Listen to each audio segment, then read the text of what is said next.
Now listen, I'm not going to sit here and berate you with an explanation of what an FPS game is. Every person and their mother has heard of Call of Duty, Battlefield, Halo, etc, etc. Just as everyone's aware, it's the same thing every yearly release. The mainstream FPS genre is perfectly summed up with the phrase, same shit, new box. This isn't news to anyone. It's become a running gag of sorts. But just as with any growing interest, as much as there is a mainstream, there's an underground, a place where you can forgo the first plate that is offered for the different taste you so desire. So what does that look like? And how does one change the simple formulaic slate of an FPS game? I'm Sin, and this is Alternative FPS. A simple way to push past expectations and a preconceived identity is by changing the weapons and tools you hand a player.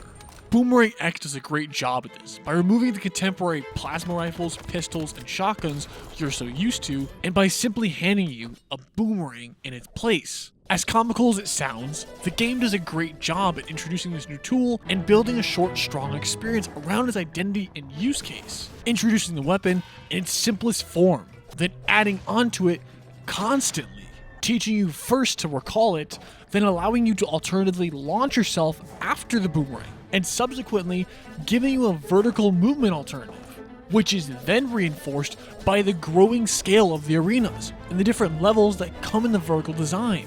And once you're used to that, they introduce combos to reward you for hitting more enemies with the single swing and return of your boomerang, all the while removing the ground that you were once so comfortable with, making you balance yourself in the air with your boomerang while dealing with enemies, after having introduced all these ideas previously.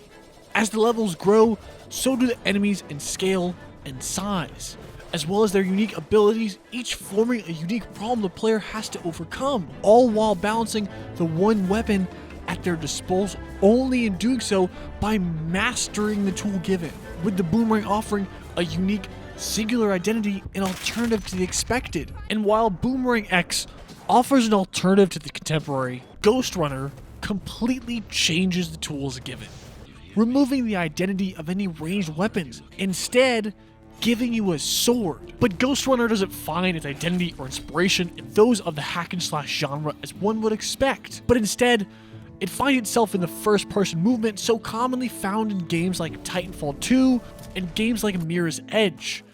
But the movement and level design only find purpose with the game's hardcore one-hit kill, found similarly in games like Hotline Miami, seeking an audience of hardcore fans, with the arenas acting as puzzles with more obvious given routes, but a million ways that players can tackle any one problem, using the movement and the abilities in the game to literally dodge bullets, with the abilities helping the player tackle the gap that comes between enemies, either being ranged attacks or movement options.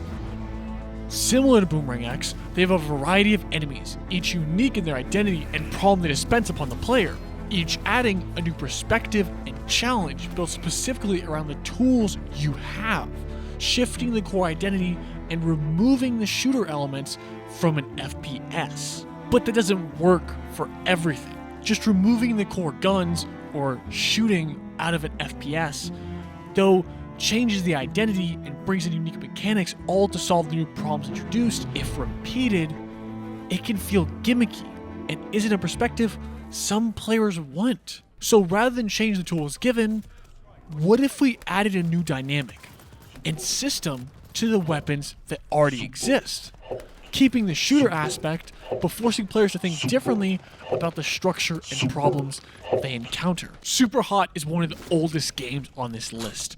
I remember being 12 years old, watching Markiplier give an over-the-top playthrough of the game's earliest demo. The rules are simple, with time only moving when you do.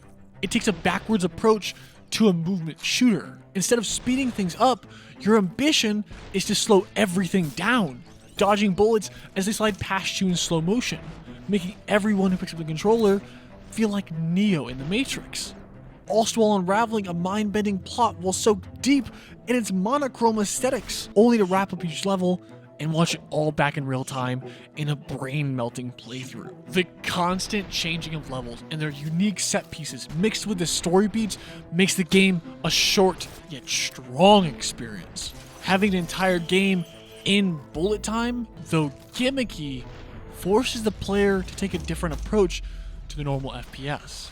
Rather than gunning down mobs of enemies in easy fashion whilst your screen gets covered in strawberry jam, instead, it's a slow burn of a unique game cycle, with its one-hit kill forcing the player to perfect the constant onslaught of faceless gunmen and balancing time with each step you take, all while giving you the tools to allow constant and your limitless creativity in how to tackle each level, allowing me or anyone else to, for a brief moment, feel just flat out cool as shit. So cool, not only did this game get a sequel, but they even made a VR port. Similarly, bullets per minute changes the context of not only an FPS, but a roguelike.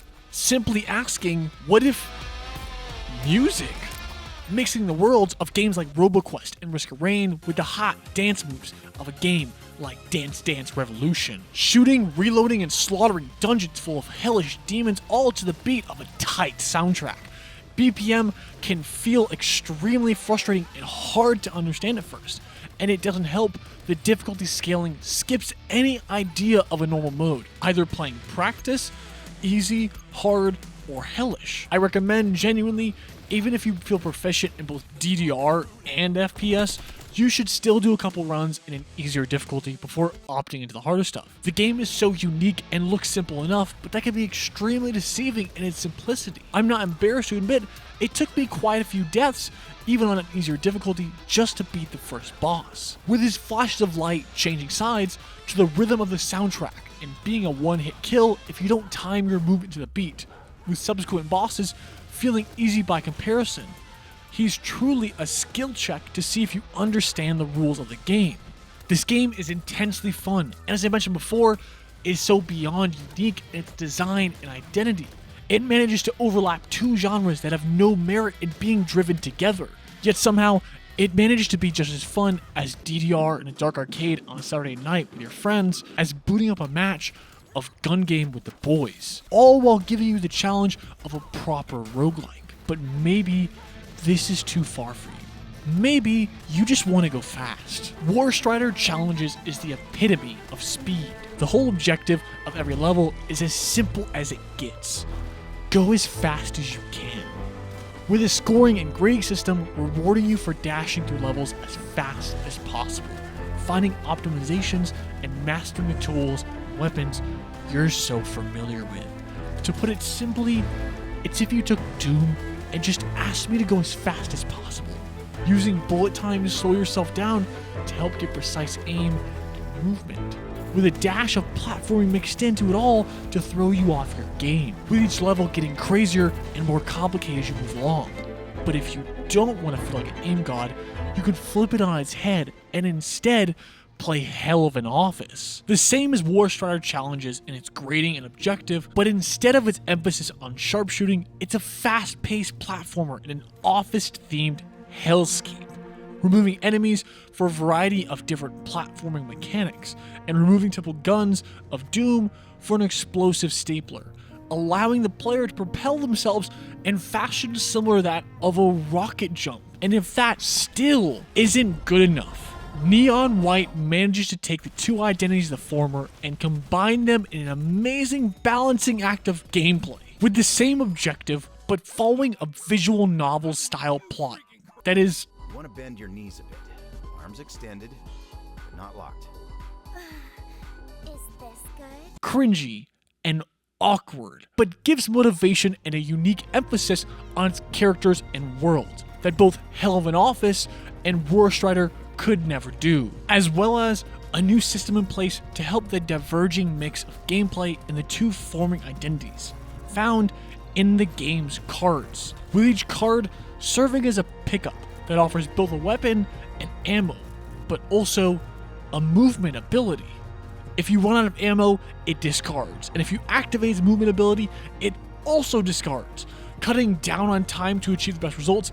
Not only do you have to have good aim like in WARSTRIDER and cut corners with excellent speed like in Hell of an Office, but you now have to minimize the amount of pickups you use and maximize on their abilities and use case. It's this diverging mix, all for an amazing result as you struggle to find your memories, identity, and fight to save heaven in a last-ditch effort for salvation. With each game, a unique change and identity, and with each diverging identity, seemingly a new genre being formed at the fingertips of amazing artists, but being washed in the sea of their so blandly colorless and less than creative neighbors, instead of forking over $70 for the next average experience only to find yourself complaining on Twitter in a week of the rather uneventful gameplay. Instead, take a ride on the alternative side and explore the depths and backrooms in which creativity hides away. Hey, thanks so much for watching the video. I wanted to give a huge shout out to Funk for being a huge inspiration for this video and so much more of my other content that I make. It's an honor to even be able to exist on the same platform as amazing creators like him. If you liked this video, make sure you hit the subscribe button and consider becoming a member for early access to new content, bonus behind the scenes, no ads, and more to come in the future. Thanks so much for your time. It really does mean the world to me. Till next time, bye-bye.